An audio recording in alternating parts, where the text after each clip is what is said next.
તો ચેલેન્જ રાજનીતિ પર હવે ઈશુદાન ગઢવીની પણ પ્રતિક્રિયા સામે આવી છે। તેઓએ આ મુદ્દે ભાજપ પર નિશાન તાક્યું છે અને ભાજપ પર ચેલેન્જ રાજનીતિને લઈને પ્રહાર કર્યા છે।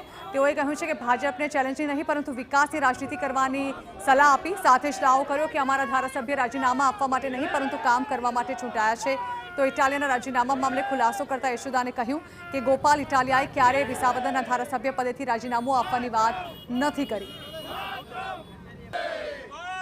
અને અમારા ધારાસભ્યો રાજીનામા આપવા માટે પેદા નથી થયા, અમે કામ કરવા માટે થયા છે। ગોપાલ ઇટાલિયા રાજીનામું ત્યારે મેં 2 દિવસ પહેલા કીધું, શું કામ આપે ભાઈ? વિસાવદરની જનતા એમને ચૂંટ્યા છે, તમારે પાપ ભરાઈ ગયા તો આપો રાજીનામા, આવો મેદાનમાં। અમારો આમ આદમી પાર્ટીનો સૈનિક તમને હરાવશે, આ ક્લિયર કટ છે। એમનું કેવું એવું છે કે એમને ચેલેન્જ આપી હતી બંને એક સાથે રાજીનામા આપે એ પ્રકારની, એવી કોઈ વાત જ નથી, તમે વિડીયો જોઈ લો। એમણે ચેલેન્જ એવી આપી કે તમે રાજીનામું, ભાઈ વિસાવદરની ચૂંટણી હોય તો વિસાવદરના ધારાસભ્ય રાજીનામું પડે।